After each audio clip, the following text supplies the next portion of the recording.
अस्सलामुअलैकुम and good afternoon my dear brother and sisters. मैं उम्मीद करता हूं कि आप सब लोग खैरियत से होंगे।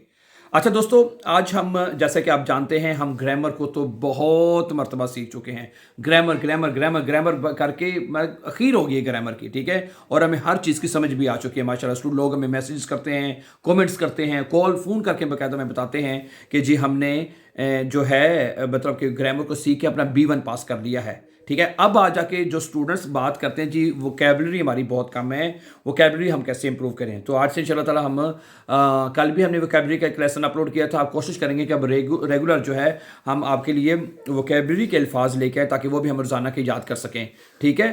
तो ये लफ्ज़ मैं आपके सामने रखूँगा, ठीक है, इनको हम सीखेंगे।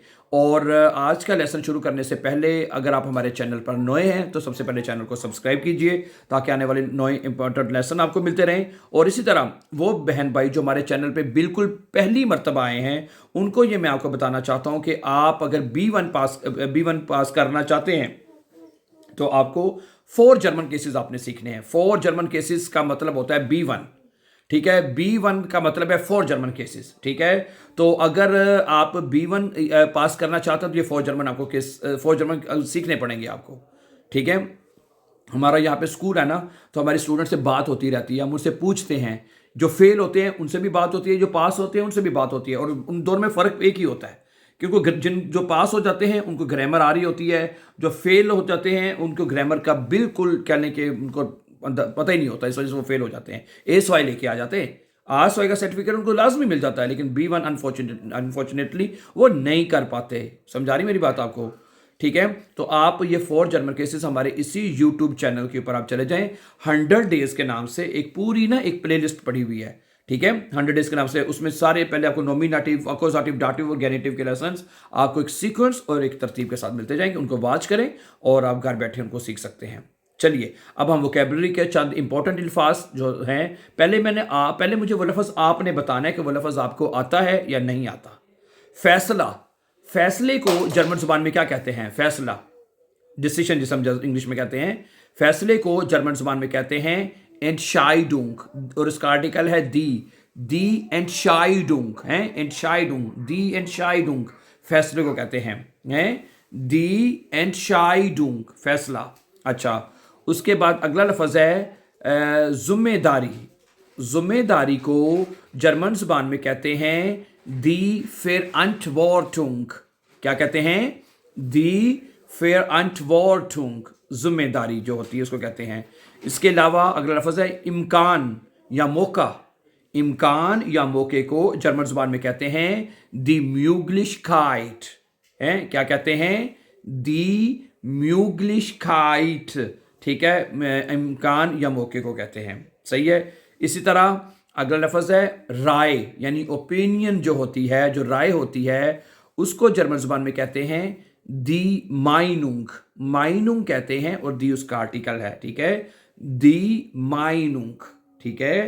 क्या कहते हैं? दी माइनुंग, माइनुंग राय को कहते हैं, ओके। अगला लफ्ज़ है दी डिस्कुसियोन, बहस करना। बहस जो होती है, बहस करना नहीं, बहस, ठीक है। दी उसका आर्टिकल है डिस्कुसियोन है, का मतलब होता है बहस, ठीक है, ओके। अगला लफ्ज़ है हल। हल का मतलब होता है जो सोल्यूशन होता है, किसी चीज़ का जो हल होता है, जो सोल्यूशन होता है, उसको जर्मन जुबान में कहते हैं ल्यूजुंग। उसको क्या कहते हैं? उसको जर्मन जुबान में कहते हैं ल्यूजुंग, ठीक है। और उसका आर्टिकल होता है दी ल्यूजुंग, ठीक है, ओके। दी ल्यूजुंग, गुड। उसके बाद अगला लफ्ज़ तो बहुत आसान है, वो तो आपको आना चाहिए। मसले को जर्मन जुबान में कहते हैं प्रॉब्लम, ठीक है। मसले को जर्मन जुबान में कहते हैं प्रॉब्लम और उसका आर्टिकल होता है 10 प्रॉब्लम, ठीक है, 10 प्रॉब्लम। अच्छा, अगला लफ्ज़ है माहौल।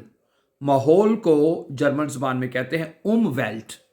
क्या कहते हैं? जर्मन जुबान में कहते हैं उमवेल्ट, माहौल को कहते हैं और उसका आर्टिकल है दी उमवेल्ट, ठीक है, ओके। उसके बाद अगला लफ्ज़ है सेहत। सेहत को जर्मन जुबान में कहते हैं गेजुंडहाइट। क्या कहते हैं? गेजुंडहाइट और उसका आर्टिकल है दी। अच्छा जी, अगला लफ्ज़ है जो मैं आपके सामने रखना चाहता हूं ग़िज़ा, जो ग़िज़ा होती है उसको कहते हैं एरनेरुंग,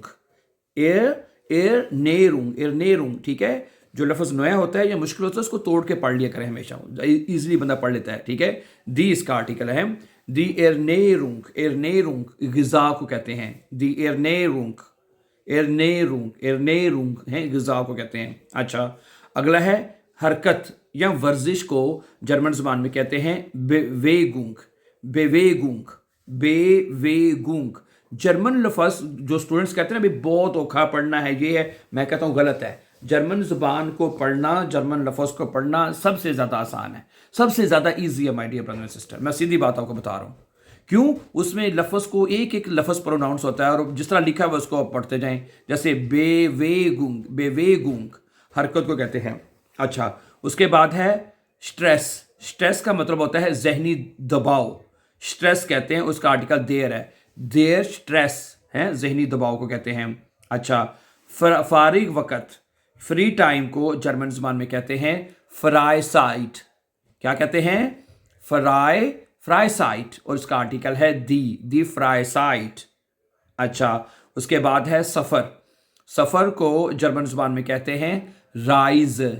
क्या कहते हैं? राइज, और इसका आर्टिकल है दी राइज, ठीक है।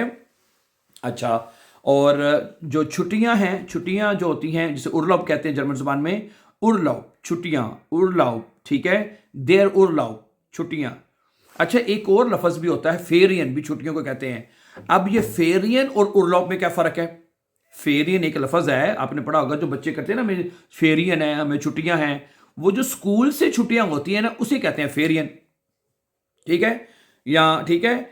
और जो उर्लाub वो होती है जो आप किसी जगह पे जाके छुट्टियां लेके हैं, किसी जगह पे जाके आप उसको मना रहे होते हैं, ठीक है, ओके। जो मैं उर्लाub पे हूं, यानी जो छुट्टियां खुद लेते हैं, खुद छुट्टियां करते हैं, जी मैं छुट्टियां मना रहा हूं, उर्लाub कर रहा हूं, हैं। ये लोग अक्सर बोलते हैं जी कहाँ है जी आजकल, जी मैं उर्लाub कर रहा हूं, जी मैं उर्लाub करने स्पेन गया हूँ, जी मैं उर्लाub करने इधर पाकिस्तान गया हूँ, जी इंडिया गया हूँ, यहाँ गया हूँ, उधर गया हूँ, ठीक है। तो उर्लाub का मतलब होता है बेसिकली आपने किसी जगह पे जाके, या घर में ही पावें छुट्टियां मतलब जो मना रहा होता है, ठीक है, वो उर्लाub होता है। लेकिन फेरियन वो छुट्टियां होती हैं जो मतलब कि गवर्नमेंट की तरफ से आ गई। जैसे अब ये 2 दिन से जर्मनी में छुट्टी थी, जुम्मा हफ्ता नहीं, ये जुमेरात और जुम्मा, ये जर्मन में 2 छुट्टियां थी। अब कह सकते हैं 2 फेरियन है जी, फेरियन है। या उस गर्मी की सर्दी की छुट्टियां आती हैं ना, उसका जोमा फेरियन कहते हैं, विंटर फेरियन कहते हैं, इस तरह की जो भी ऑस्टन फेरियन होती हैं, जो भी फेरियन होती हैं उनको फिर आप छुट्टियां कहते हैं ना, वो फेरियन होता है। लेकिन ये जो होता है उर्लाub, जो आप छुट्टियां लेके मनाते हैं, ठीक है, उर्लाub इसे कहते हैं। ओके, इसका आर्टिकल दी है। अच्छा, होटल को जर्मन ज़बान में भी होटल ही कहते हैं, इसका आर्टिकल है दस होटल। अच्छा, हवाई अड्डा यानी एयरपोर्ट को जर्मन ज़बान में क्या कहते हैं? फ्लूक हाफन है, फ्लूक हाफन कहते हैं हवाई अड्डे को, और इसका आर्टिकल है देयर फ्लूक हाफन, ठीक है। अगला लफ्ज़ है टाइम टेबल है, टाइम टेबल को जर्मन ज़बान में कहते हैं फार प्लान। क्या कहते हैं? फार प्लान, ओके, और इसका आर्टिकल है देयर फार प्लान, ठीक है, देयर फार प्लान कहते हैं उसको, टाइम टेबल को। अच्छा, उसके बाद क्या है? ताखीर यानी लेट को जर्मन ज़बान में कहते हैं दी फेशपेटुंग। दी इसका आर्टिकल है, फेशपेटुंग है, ओके। आगे है ट्रैफिक को जर्मन ज़बान में कहते हैं फेकेयर। देयर फेकेयर कहते हैं ट्रैफिक को, ठीक है, और इसका आर्टिकल है देयर फेकेयर, ओके। उसके बाद अगला लफ्ज़ है सकाफत को या कल्चर को जर्मन ज़बान में कहते हैं दी कुल्टूर कहते हैं सकाफत को या कल्चर को। अच्छा, अगला लफ्ज़ है ज़ुबान यानी लैंग्वेज। जो लैंग्वेज होती है उसको जर्मन ज़बान में कहते हैं दी शपराख। अच्छा, अगला लफ्ज़ है इम्तिहान को जर्मन ज़बान में कहते हैं प्रूफुंग, और उसका आर्टिकल है दी प्रूफुंग, ठीक है, दी प्रूफुंग। अच्छा, उसके बाद है यूनिवर्सिटी की पढ़ाई या तालीम, उसको जर्मन ज़बान में कहते हैं स्टूडियम। क्या कहते हैं? स्टूडियम, स्टूडियम, उसका आर्टिकल है 10, 10 स्टूडियम है, 10 स्टूडियम। अच्छा, आगे है यूनिवर्सिटी को, ये तो आपको पता ही है, लेकिन ये स्टूडेंट लफ्ज़ बहुत गलत पढ़ते हैं, बहुत गलत पढ़ते हैं। ये लफ्ज़ है दी यूनिवर्सिटेट, दी यूनिवर्सिटेट कहते हैं यूनिवर्सिटी को, और इसका आर्टिकल है दी यूनिवर्सिटेट। उसके बाद मैसेज या खबर को जर्मन जुबान में कहते हैं नाखरिश्त, दी नाखरिश्त। ओके, इंटरनेट को जर्मन जुबान में कहते हैं इंटरनेट ही कहते हैं, और इसका आर्टिकल है 10, 10 इंटरनेट। अगला लफ्ज़ है मालूमात या इंफॉर्मेशन को जर्मन जुबान में कहते हैं इंफॉर्मासियोन। क्या कहते हैं? दी इंफॉर्मासियोन, इंफॉर्मासियोन। ठीक है। अच्छा, दो लफ्ज़ मैं आपके साथ बड़े इंपॉर्टेंट है वो शेयर करूंगा, और ये लफ्ज़ है पहला मुआशरा। मुआशरे को यानी सोसाइटी को जर्मन जुबान में कहते हैं दी गेजेलशाफ्ट। क्या कहते हैं? दी गेजेलशाफ्ट। और इसके बाद अगला लफ्ज़ है मुस्तकबिल। मुस्तकबिल को जर्मन जुबान में कहते हैं सुकुंफ्ट। क्या कहते हैं? सुकुंफ्ट, और इसका आर्टिकल है दी सुकुंफ्ट कहते हैं my dear brothers and sisters. Thank you. So, thank you very much for watching, and before going for upcoming important lessons, don't forget to subscribe. Always be happy and have a very nice time.